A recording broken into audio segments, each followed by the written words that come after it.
22 years. That's how long I'd called this place home. Cedar Ridge wasn't just a neighborhood, it was the first piece of land I truly made mine. I remember the day I signed the first development papers as clearly as yesterday, blueprints in one hand, coffee in the other, a stubborn streak in my chest. Back then, this place was barely more than winding dirt roads and wishful thinking. No fancy fences, no manicured flower beds, just land wild and full of promise. I was part of the original development team, not a big shot. Just one of the quiet ones in the back room helping draw up the paperwork, the plat maps, and, most importantly, the deed restrictions. Back then, we weren't trying to build a kingdom. We wanted a neighborhood where people could plant roots, raise kids, and maybe retire without having to measure their mailbox height twice a year. The deed I helped write had room for life in it, for change, for people. That's what I thought anyway. Now, more than 2 decades later, I stood on my front porch and held a certified envelope in my hands, stamped with that seal I'd grown to loathe: Cedar Ridge Homeowners Association. The paper inside was sterile, overly formal, and written with that unmistakable mix of arrogance and legalese. It informed me that I was in all violation of 6 neighborhood regulations, including non-conforming facade paint color, improper shrub spacing, and this one made me laugh out loud: failure to comply with aesthetic harmony standards. Aesthetic harmony. I stared at my 2-story Craftsman cedar siding, green shutters, the same forest green paint I'd had for 20 years, and wondered who these people thought they were talking to. This house hadn't changed since the day it passed inspection. But clearly something else had. The HOA had changed, and not for the better. I'd noticed it starting about a year ago. The newsletter changed tone, less neighborly, more authoritative. There were more complaints filed, more notices, tacked to community boards. They replaced the soft-spoken president, a retired schoolteacher named Gloria, with a man named Matt Ridley, young, eager, the kind of guy who believed rules made the world safer even if he had to make them up as he went. Matt wasn't alone. He brought a crew with him. Freshly printed polo shirts with Cedar Ridge Compliance Committee stitched on the chest. Clipboards. Drones for aerial inspections. I'm not kidding, actual drones flying over our backyards. The neighborhood felt different. Quieter, but not in the peaceful way. It was the kind of quiet you get when people start watching their words. I tried to stay out of it. I was retired. Spent most mornings pruning the small garden out back and tinkering with my woodworking projects in the garage. My wife had passed away 4 years ago, and in many ways, this house had become a part of her memory. The porch she painted, the swing she insisted on adding, the hydrangeas we planted together the year our daughter went off to college. I didn't need a new paint job or different shrubs. I needed to be left alone. But the letter made it clear they weren't going to do that. According to the HOA, I had 15 business days to remedy the noted violations or face escalating fines and potential legal action, including but not limited to property liens. I chuckled at that last part. Property liens, they said, on my property. The irony of it all was almost comical, because the very land they were threatening me over, the restrictions they were citing, I had written them. Every line, every comma, every clause back when this place was still hopeful, not hostile. I kept all the originals, of course. Not out of paranoia, out of principle. I was the kind of man who believed in keeping records, in backing things up, in making sure truth had a paper trail. But I also knew better than to walk into a fight half-cocked. Something told me this wasn't just about shrubs or paint. There was something deeper happening, a shift in power, in purpose. And I'd seen enough HOA horror stories to know how these things spiral. First come the warnings, then the fines, then the threats, and then, if you push back, the real war begins. Hearings stacked against you, legal pressure from firms hired by the board, gossip campaigns from the compliance club moms. It wasn't just about rules, it was about removal. I looked out at my street. Some of the original neighbors were still here. The Millers 2 doors down. Old Dennis and his corgi. Ruth, who'd been on the first gardening committee. But many of the houses now had new faces. Younger families, Silicon Valley transplants. People who liked the curated feel of Cedar Ridge. People who hadn't been around when the creek overflowed and we all shoveled mud at midnight, or when we built the park swing set with donated lumber and blistered hands. They didn't know the roots of this place. And they didn't know me. I set the letter down, poured a cup of coffee, and pulled open the cabinet where I kept the safe key. It was time to dust off some old truths. Not because I wanted a fight, but because I wasn't going anywhere. Not after 22 years. Not now. The next few days were filled with quiet observation. I've always been more of a watcher than a talker, a habit I picked up in my years working in municipal law and land use planning. You learn more by listening to what people don't say than what they do. So I watched the new HOA board members move through the neighborhood like rookies on a mission, measuring mailbox heights and peering at roof angles with apps on their phones. Matt Ridley, the new HOA president, was the poster child of ambition without wisdom. Early 30s buzz cut, and the kind of smile that never reached his eyes. He moved here just under a year ago, but by month 6, he'd secured a seat on the board and rallied a handful of younger residents to run with him. Their campaign slogan, "Restore Order, Reclaim Pride," made me roll my eyes when I first saw it. Order from what? Pride in what? This wasn't a failing city. It was a neighborhood full of decent, hardworking folks. We had our quirks, an occasional gnome collection gone wild. A neighbor who liked to play bluegrass too loud on weekends. But that was life. That was community. To Matt and his group, though it was all chaos, their first official act was to expand the HOA's authority. They proposed a new set of aesthetic compliance standards, overhauling the original design guidelines from 2 decades ago. It was packaged like a harmless modernization, but I read every line. The wording was slippery, vague terms like neighborhood conformity and property cohesion that gave the board wide leeway to determine what was acceptable. It passed with barely a whimper. Most residents didn't even attend the vote. That's how they do it under the radar between the lines. Next came the Beautification Committee, which sounded nice until you realized it was just a way for them to deputize volunteers to issue photo citations and peer over fences with digital measuring sticks. They handed out flyers that looked like parking tickets. One neighbor, a widower named Carl, got a $75 fine because his trash can was visible for more than 6 hours after pickup. 6 hours. Then there was Amy Tran, sweet woman, in her late 60s, who had the nerve to install solar panels without prior approval. She got slapped with a non-compliance warning and told she had 30 days to remove them or face daily fines. Never mind that she had every right under state energy codes. They threatened her anyway. That's when I knew this wasn't just a bunch of overzealous neighbors. This was a power play. The goal wasn't order, it was old control. I started taking notes, not because I intended to act immediately, but because I knew how these things played out. They start with warnings. Then the board justifies its budget increases. Next, they bring in legal counsel. And after that, it's all we have a fiduciary duty, and per RCC Plus and ours, while homeowners get buried in paperwork, stress, and bills. And Matt, he was everywhere. I'd see him walking the street in that navy polo, clipboard in hand, stopping to chat with new families, shaking hands like he was running for mayor of a town he hadn't earned. He didn't say much to me, but I caught the looks, that flicker of annoyance when he saw my yard, untouched, my shutters the wrong shade of green, my garage slightly older than the ones remodeled last year. I was a blemish on his perfect map, and I knew it. Then came the HOA meeting notice. It arrived the same day my daughter called to say she and the grandkids were coming for a weekend visit. I had been looking forward to it for weeks. But instead of planning meals or cleaning the guest room, I found myself staring at a piece of cardstock that read, "Some mandatory compliance review. Concerning property 217, Willow Creek Lane. Date Thursday, 7:00 p.m. Location HOA office. Mandatory compliance review." That's HOA code for trial. I was being summoned like some tenant farmer on trial before the crown. The notice didn't even list what the complaint was. Just that my property was under review for persistent nonconformity.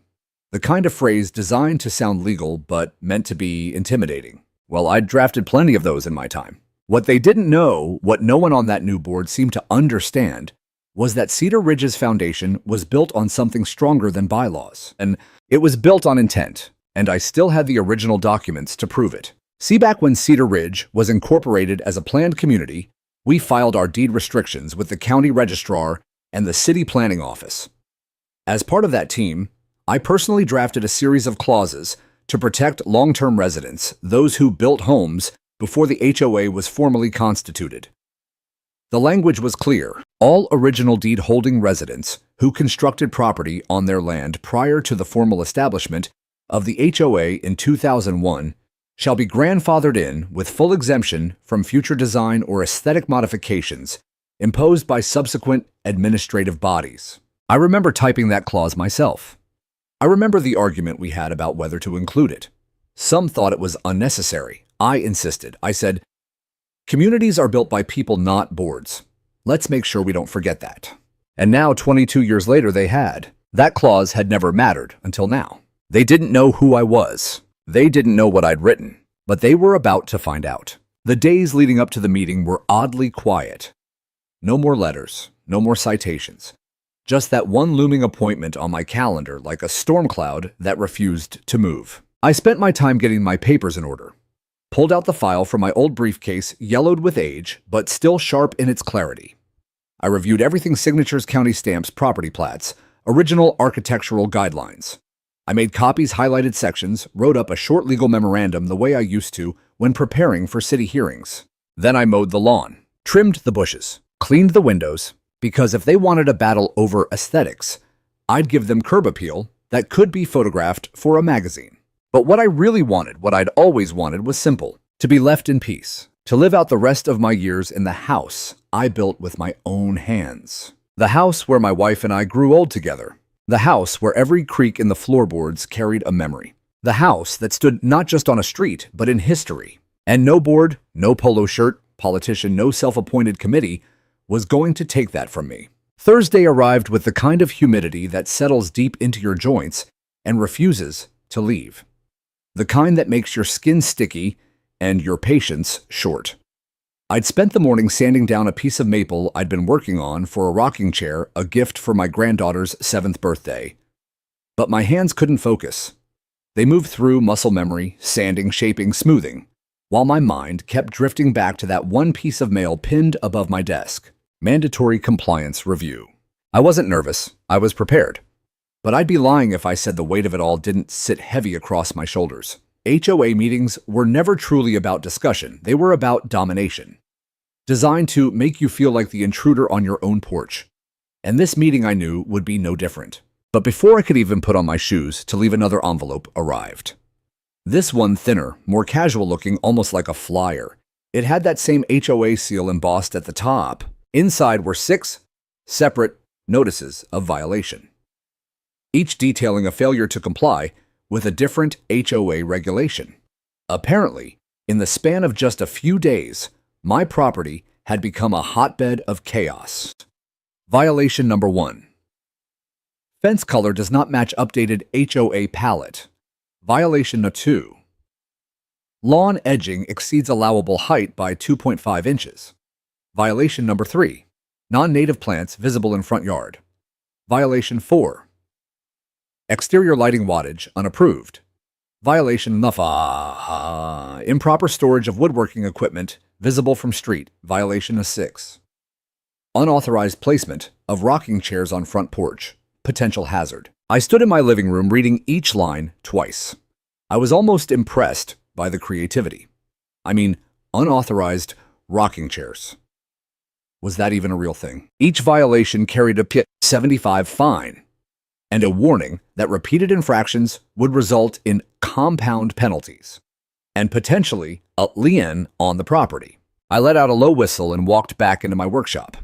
The rocking chair sat in the center, halfway sanded, innocent as could be. I looked at it like an old friend being falsely accused. That was the moment it all became clear. This wasn't about my yard, my lights, or my porch. This was a coordinated attack.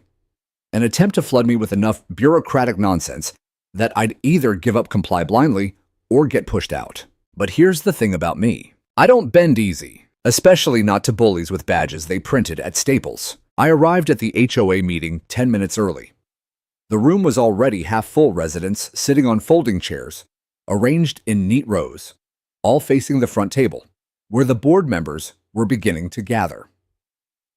Matt Ridley sat in the middle, of course, his nameplate unnecessarily larger than everyone else's. On either side of him were Karen Dahl from Lot 18, who never smiled, and Brian DeWitt, the treasurer who once fined a man for hanging a wind chime. I took a seat in the third row, my manila folder thick with documents resting across my lap. They didn't call my name until almost an hour in.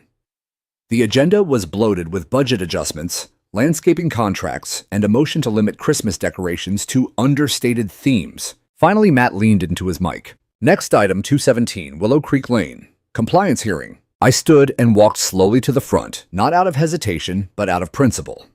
I wasn't rushing to their rhythm. I was walking to mine. Matt gestured to the seat across from him, like he was some kind of judge. Mr. Harrow, thank you for coming. This won't take long. I didn't sit. He blinked. You're welcome to have a seat. I prefer to stand. There was a pause. Then the usual performance began. Matt cleared his throat and read through the 6 violations I had already seen that morning.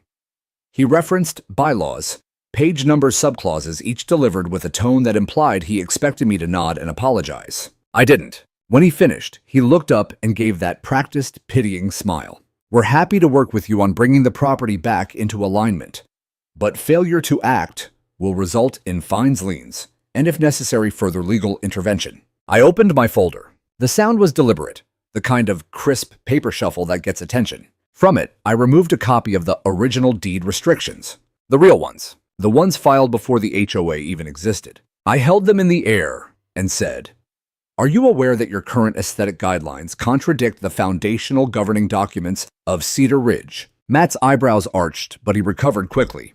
Mr. Harrow, we operate under revised bylaws ratified by the community vote. I nodded. I'm sure you believe that.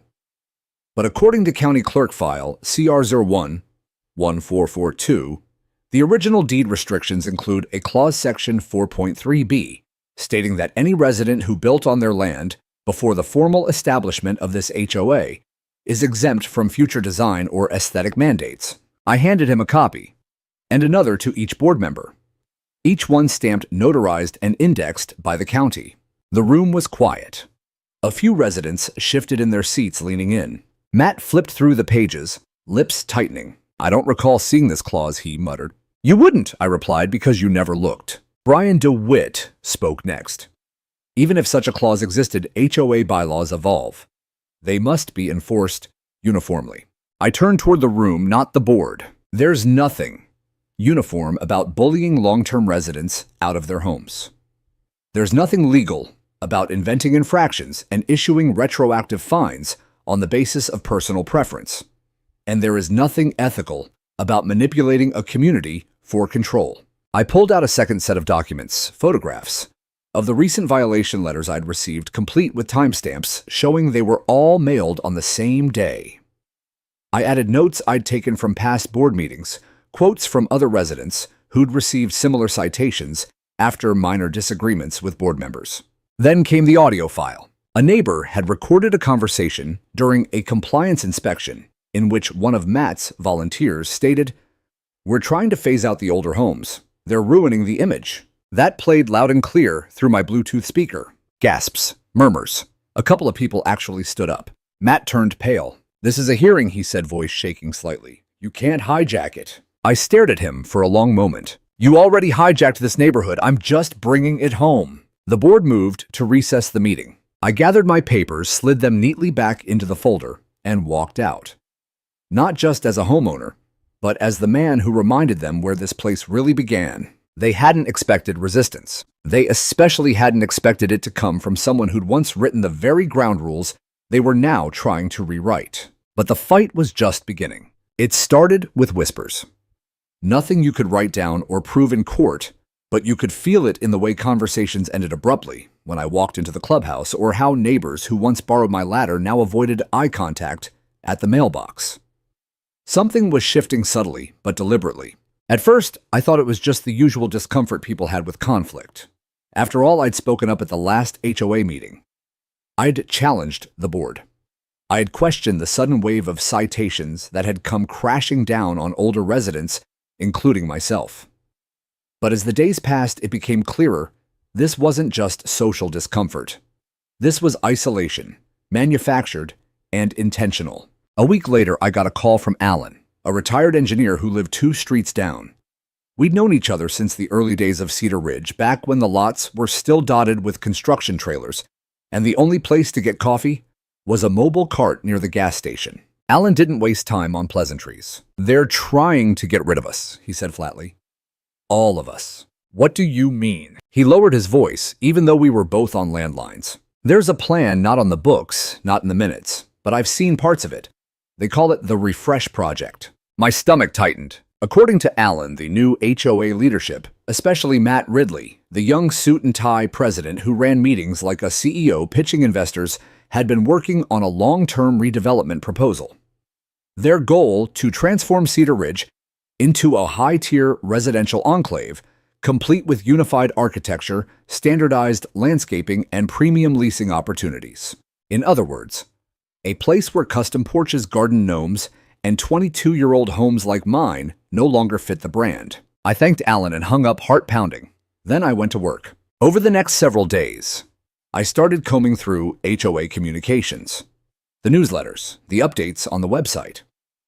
The subtle language began to emerge, terms like elevated aesthetics, neighborhood modernization, and legacy phase-outs.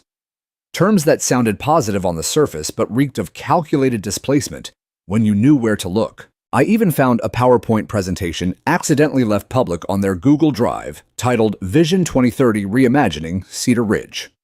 Slide after slide, it painted a picture of a community I didn't recognize, minimalist landscaping, 3 approved house colors, shared patios. A lifestyle, they called it. A product line.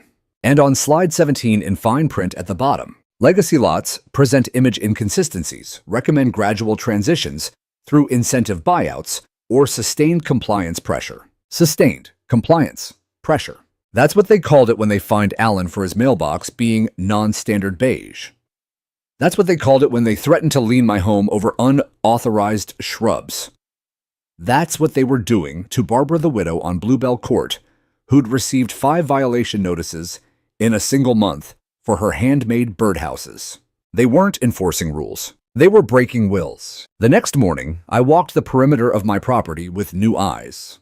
My cedar fence, hand-built 2 decades ago and stained every 3 years, suddenly felt like a target. My rose bushes, a gift from my late wife's sister, now looked like liabilities. Everything I loved about my home was on their list of things to erase.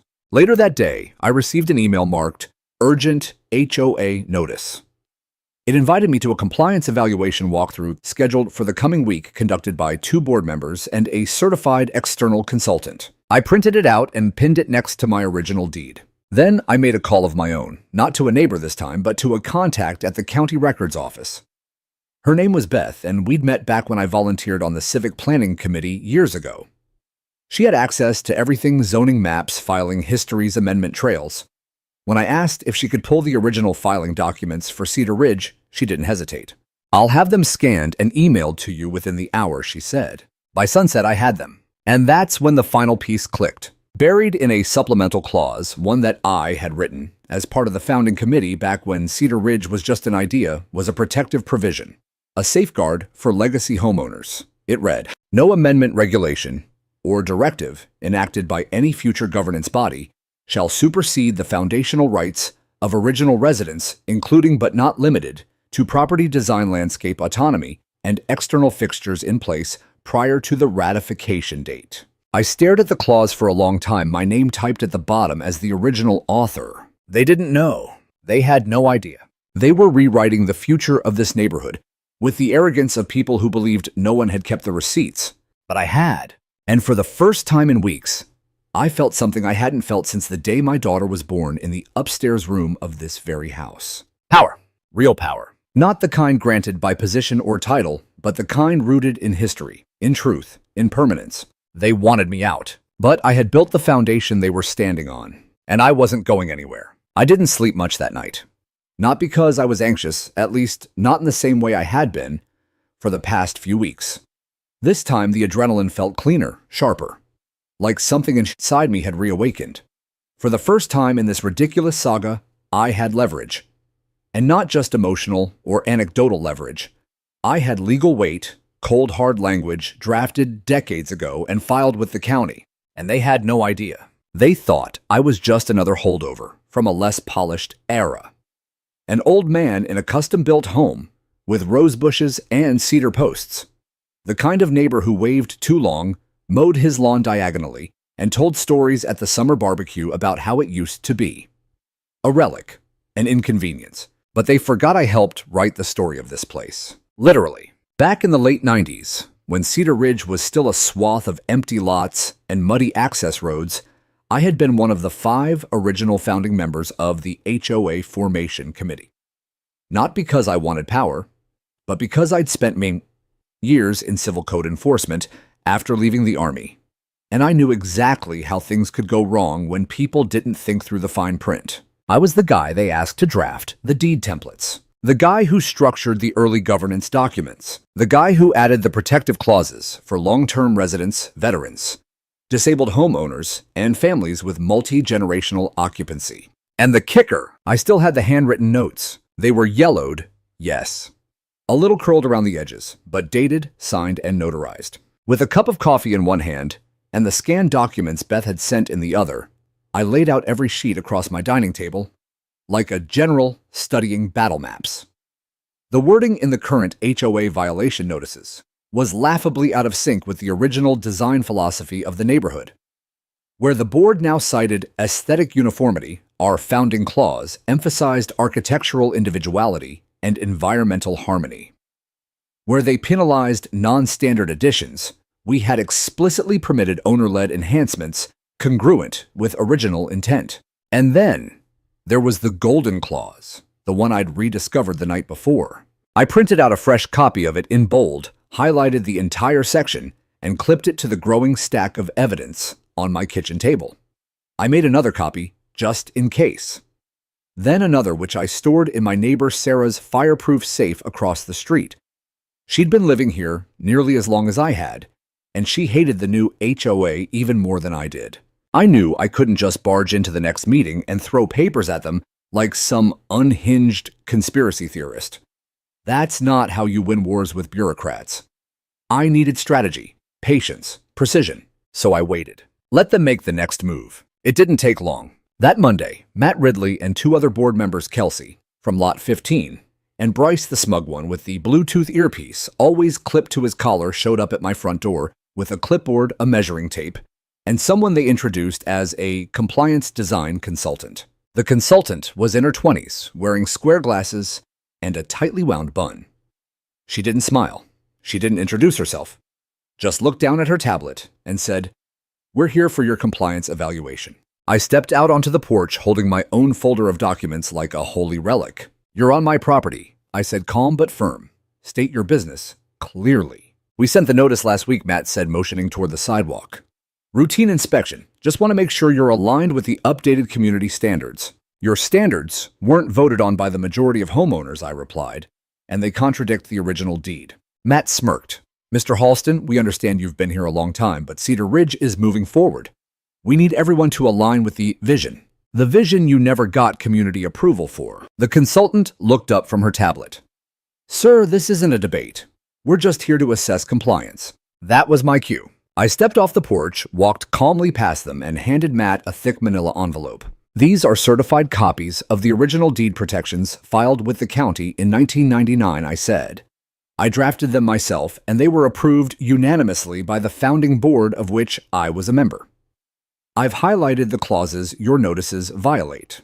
Matt didn't take the envelope, so I handed it to the consultant instead. "You're attempting to enforce bylaws that directly contradict the foundational governing documents of this neighborhood.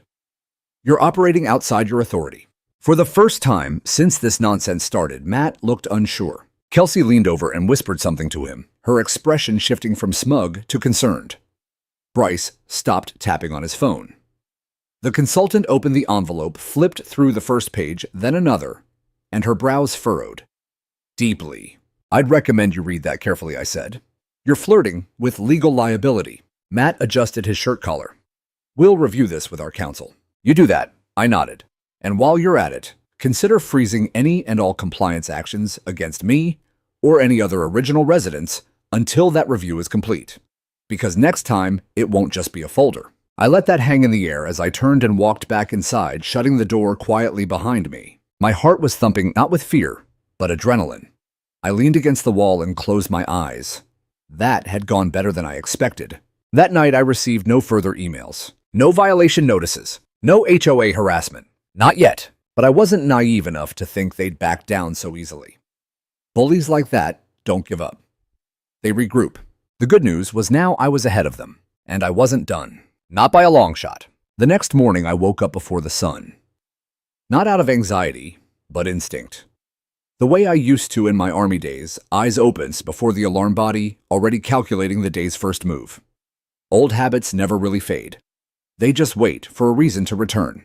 I brewed a fresh pot of coffee, the kind that smelled like purpose, and sat back down at the dining table where I'd left my arsenal of documents the night before.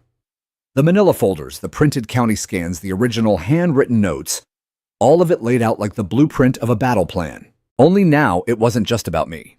It was about everyone. They were trying to steamroll Alan, Barbara, Sarah.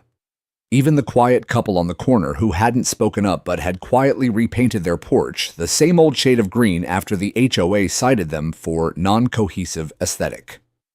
We were all targets in a quiet war of erasure. I pulled out the original deed, the real one, the one that didn't exist on HOA letterhead or PDFs updated monthly. The one I'd drafted 22 years ago, printed on heavy parchment stock, notarized with a press that left a permanent imprint. My signature, bold and deliberate, sat beneath a clause that now stood between them and the power they craved. I ran my fingers over it, feeling not just the ink, but the years, the intentions. The memory of my wife standing in this same kitchen, nodding with pride, as I slid the first copy into a fireproof lockbox. She'd always believed that words could protect as much as walls. Now they had to. I made several more certified copies. I drove one over to the county clerk's office in person and had it officially stamped again, just to eliminate any ambiguity. I scanned and emailed a copy to Beth, asking her to upload it into the digital archive under Cedar Ridge Historical Records. I handed another to Sarah for her safe. And then, I did something I hadn't done in years. I wrote a letter to the editor of the community newsletter. It wasn't dramatic. No all caps or accusations, just the facts. To my fellow residents of Cedar Ridge, some of you may be aware of recent compliance actions taken by the HOA against longstanding homeowners. You should know that the original deed drafted, approved, and filed in 1999 includes protections that remain legally binding. I encourage all residents, especially those who've lived here more than a decade, to request a copy of this document and review their rights. Respectfully, Thomas Halston, Lot Number 8 founding member. I included a scanned image of the key clause highlighted and sent it off. They published it 2 days later, and the response was immediate. I started getting knocks on the door again, but this time it wasn't board members. It was neighbors, people I hadn't spoken to in months. Barbara brought over lemon bars and cried when I showed her the deed. Alan nodded, like he'd been waiting for someone else to finally say what he already knew. Even young families, newer ones who'd moved in during the last 5 years, began asking questions about HOA authority and whether it really extended as far as they'd been told. It was like someone had cracked a window in a suffocating room. And with fresh air came something else: resistance. I heard that a few homeowners had begun formally challenging their fines, citing the deed clause. Others were organizing a petition to call for a community-wide vote to suspend enforcement actions until an independent legal review could be conducted.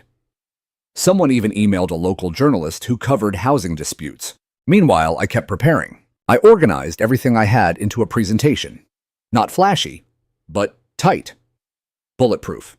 I included photos of the original filing records of early meetings and a timeline showing how the new HOA board had incrementally veered away from its original charter. I included a side-by-side comparison of the current bylaws and the founding documents, highlighting every contradiction.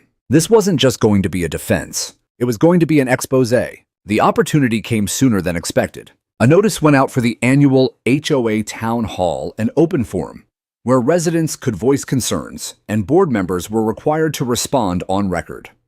Normally, it was a dull affair: budget reviews, landscaping contracts, water usage reports. Not this year. Word had spread.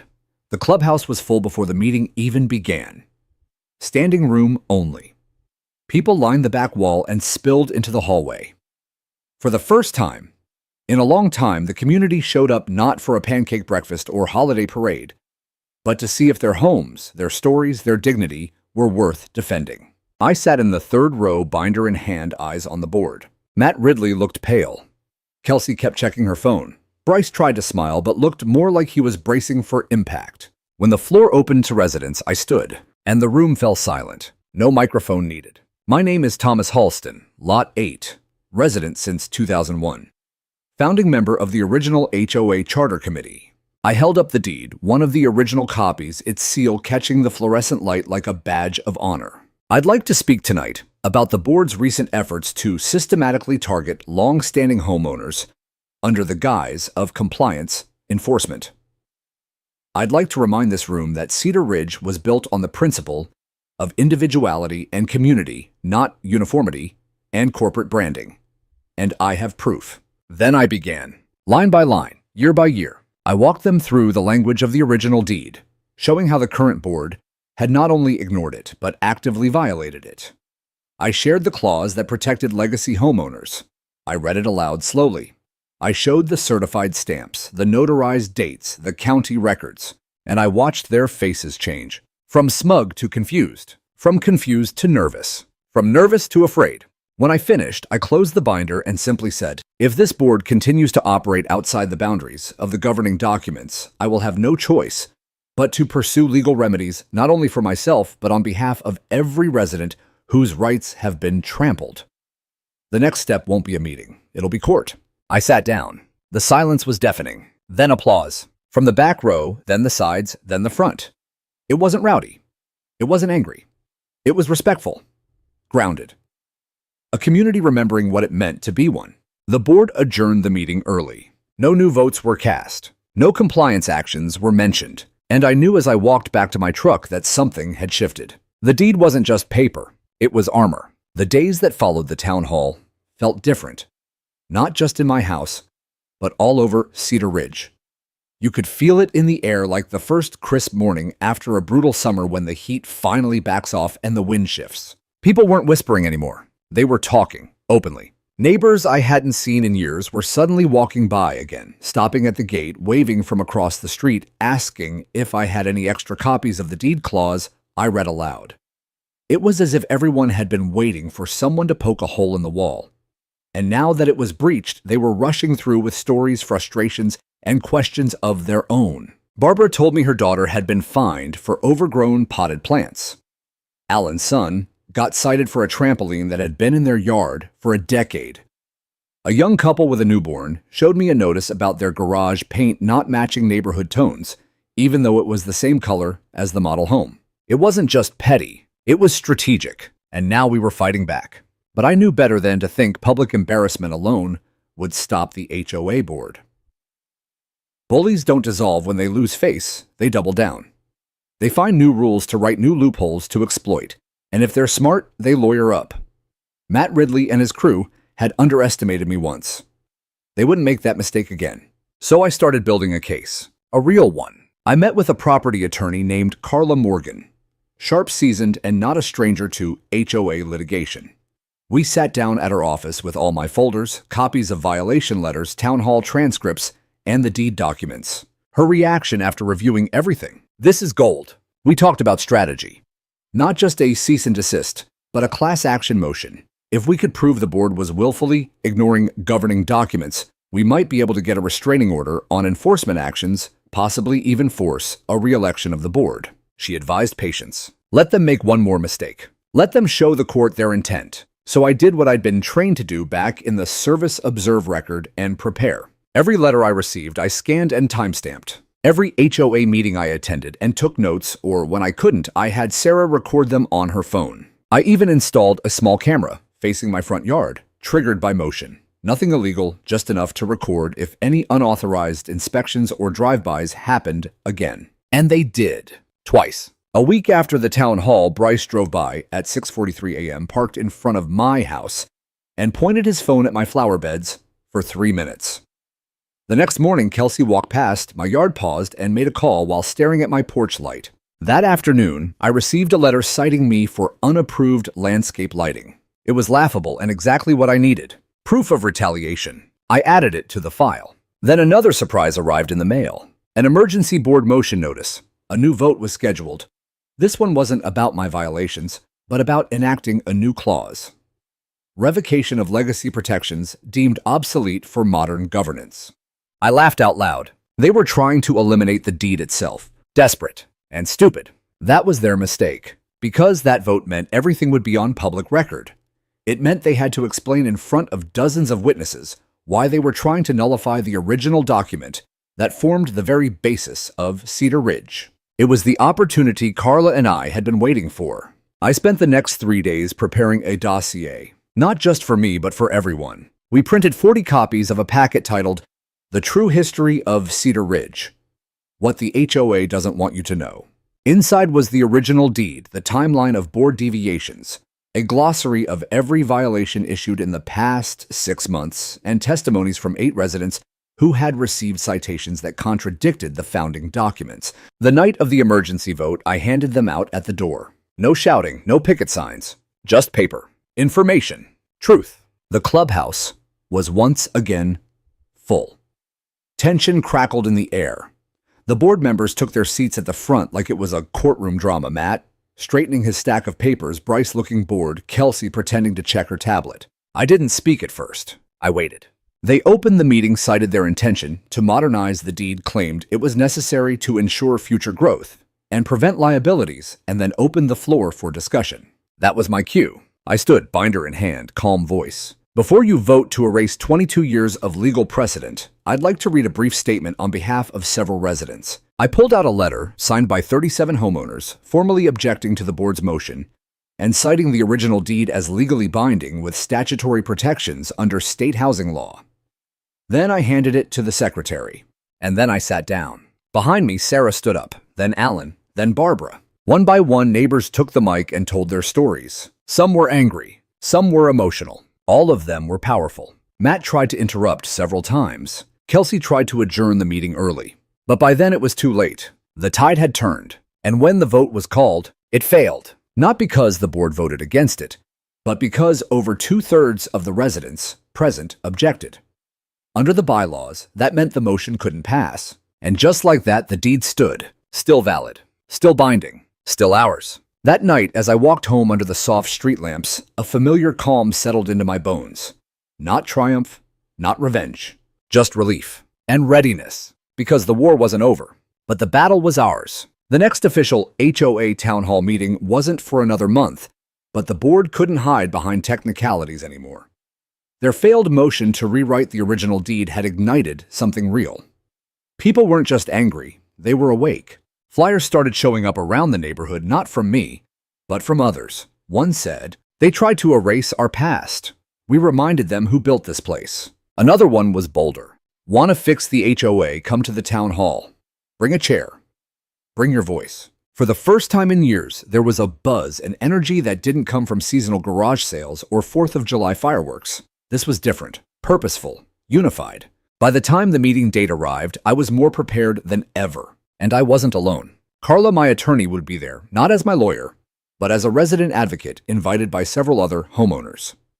Sarah, now a leader among the newly formed Community Oversight Committee, had collected over 80 testimonies from residents about unfair citations, arbitrary rule changes, and intimidation tactics. The room was packed before 6:00 p.m. We had to open the back doors and bring in chairs from the yoga room next door. People stood along the walls holding printouts of the deed, copies of letters they'd received, and even printed screenshots of Matt's email communications. Someone had leaked them, showing clear bias against longtime residents. I wasn't scheduled to speak, but that didn't matter. The meeting opened with the usual routine attendance minutes from the last gathering and a hurried attempt from Matt Ridley to move into new business. His voice cracked a little. His tie was too tight.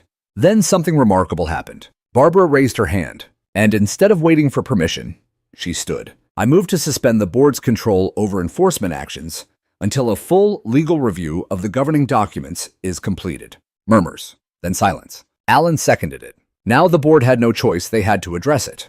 Matt fumbled. "That's not how these meetings, normally function, and we'd prefer if—" "Point of order," Carla interrupted from the front row. "According to Article 6, Section B, any resident motion with a second from another resident must be opened for vote if at least 30% of homeowners are present in person or by proxy. By my count, you've exceeded that threshold by double." The room exploded in applause. Cornered. Completely. Kelsey tried to whisper something to Bryce, but he was already sweating bullets. He hadn't said a word all evening. I watched his knee bounce beneath the table, his usual arrogance replaced by a very human kind of panic. They called a 5-minute recess, but we all stayed seated. I leaned forward, elbows on my knees, and looked at the rows of familiar faces, neighbors I had shared barbecues with, wave 2 on holidays, once helped dig out after a rare snowstorm. This wasn't just my victory anymore. It was ours. When the board returned, they looked defeated but not yet finished. Matt cleared his throat. We've considered the motion, and in light of recent concerns agree that a pause on enforcement is appropriate. We propose a temporary suspension for 30 days. Groans from the crowd. I stood. 30 days isn't accountability. It's a timeout.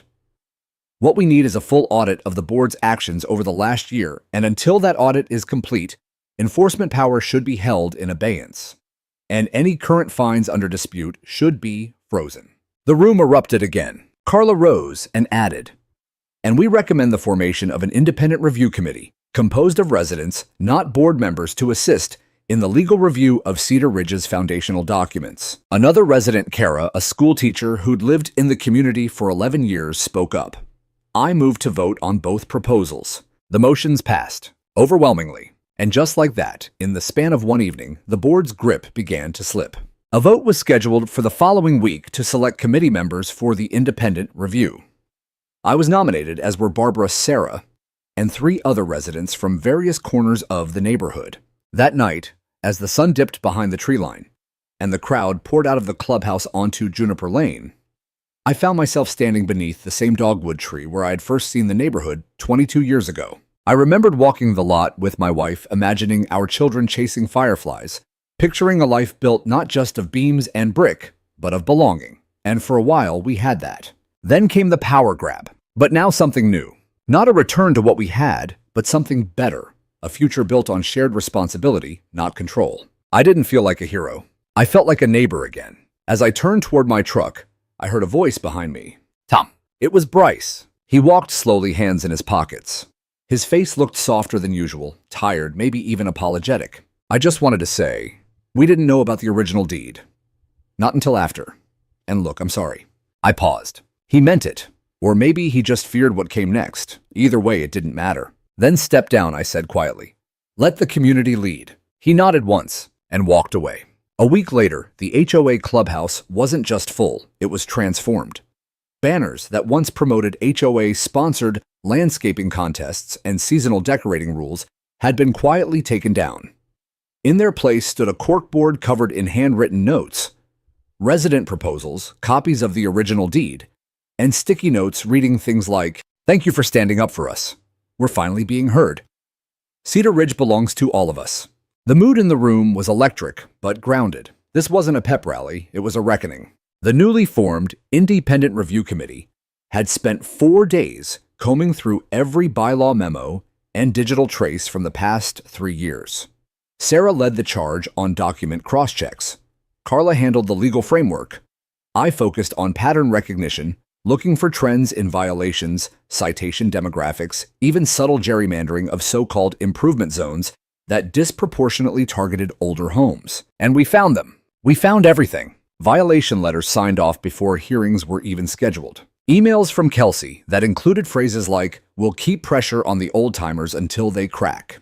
Financial reports showing beautification funds being rerouted toward renovations for homes recently sold to board member relatives. And perhaps most damning, a hidden clause buried in an internal draft that proposed partnering with a private developer to rebrand Cedar Ridge as a high-end gated enclave. They weren't just enforcing rules. They were rewriting the DNA of the community to squeeze people out and profit in their place. I compiled the findings into a final document titled Cedar Ridge Violated.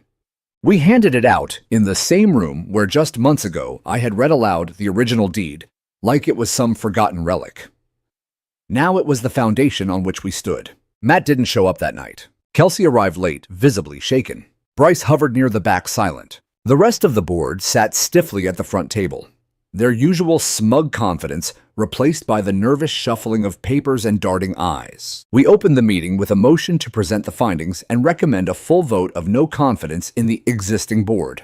Carla stood first. Her voice was calm, clinical. The committee has found compelling evidence of systemic misconduct by members of the current HOA board, including, but not limited, to abuse of enforcement authority, failure to disclose financial dealings, and active suppression of resident rights established by the founding deed of Cedar Ridge. She passed around copies of the summary findings. Then Sarah stood. She read aloud 4 resident testimonies.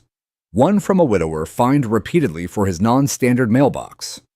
Another from a Latina mother of 3, whose unauthorized window curtain color was deemed a community violation.